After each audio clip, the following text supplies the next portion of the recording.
नमस्कार, आपका स्वागत है जीएस वर्ल्ड के डेली करंट एक्सप्रेस में। हमारी आज की चर्चा का विषय है पीएम प्रणाम योजना, टिकाऊ खेती के लिए केंद्र सरकार की गेम चेंजिंग स्कीम। आइए इस पर विस्तार से बात करते हैं। कृषि में केमिकल फर्टिलाइजर्स का इस्तेमाल पिछले कुछ समय में जिस कदर बढ़ा है वह चौंकाने वाला है। रसायन और उर्वरक राज्य मंत्री भगवंत खुबा ने हाल ही में संसद में बताया था कि पिछले 5 सालों में 4 उर्वरकों यूरिया, एमओपी यानी पोटाश का म्यूरेट, डीएपी यानी डाई अमोनियम फास्फेट और एनपीके यानी नाइट्रोजन, फास्फोरस और पोटेशियम की आवश्यकता 2017-18 में 528.86 लाख मीट्रिक टन से 21% बढ़कर 2021-22 में 640.27 लाख मीट्रिक टन हो गई है। केमिकल फर्टिलाइजर्स से उत्पादकता एक सीमा तक ही बढ़ती है और यह पर्यावरण और पारिस्थितिकी के लिहाज बिल्कुल भी अनुकूल नहीं है। साथ ही केंद्र और राज्य सरकारों को इन फर्टिलाइजर्स के लिए दी जाने वाली सब्सिडी पर अच्छा खासा खर्च वहन करना पड़ता है।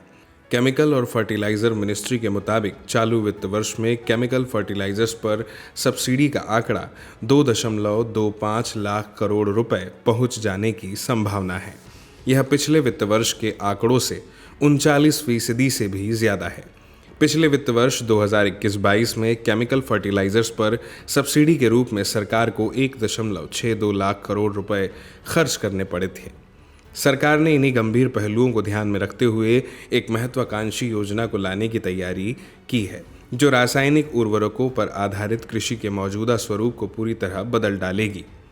केंद्र सरकार जो गेम चेंजिंग स्कीम लेकर आ रही है उसका नाम है PM promotion of alternate nutrients for agriculture management यानी पीएम प्रणाम। यह योजना खाद्य सब्सिडी के बढ़ते बोझ को कम करने के साथ फसलों पर केमिकल फर्टिलाइजर्स के इस्तेमाल को भी घटाने के लिए रणनीति तय करेगी। केमिकल फर्टिलाइजर्स के इस्तेमाल को घटाने के प्रति जागरूकता फैलाने और किसानों को इसके वैकल्पिक खाद इस्तेमाल करने के लिए यह योजना प्रोत्साहित करेगी। इसके साथ ही सरकार सालाना आधार पर यूरिया का उत्पादन और उसकी खपत घटाने की भी तैयारी कर रही है।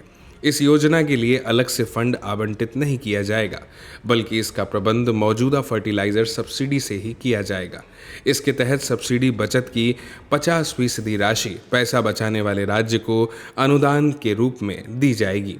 वहीं योजना के तहत दिए गए अनुदान का 70% हिस्सा राज्य को जिला, ब्लॉक और ग्रामीण स्तर पर वैकल्पिक फर्टिलाइजर्स और वैकल्पिक फर्टिलाइजर्स प्रोडक्शन यूनिट्स में टेक्नोलॉजी अपनाने और बढ़ावा देने के लिए खर्च करना होगा। इस योजना को लागू करने से पहले केंद्र और राज्य सरकार के बीच विचार विमर्श किया जा रहा है। साथ ही सरकार ने इस योजना की रूपरेखा पर अंतर मंत्रालयी चर्चा भी शुरू कर दी है। सभी स्टेक होल्डरों के सुझावों को शामिल करने के बाद पीएम प्रणाम योजना के मसौदे को जल्द ही अंतिम रूप दिया जाएगा। आइए अब बात करते हैं इस खबर पर आधारित महत्वपूर्ण प्रश्न की। प्रश्न है, निम्नलिखित कथनों पर विचार कीजिए। हाल के वर्षों में कृषि में सभी प्रकार के केमिकल फर्टिलाइजर्स के उपयोग का चलन कम हुआ है। दूसरा कथन है, PM promotion of alternate nutrients for agriculture management का क्रियान्वयन पर्यावरण मंत्रालय करेगा। ऊपर दिए गए कथनों में से कौन सा या कौन से सही हैं?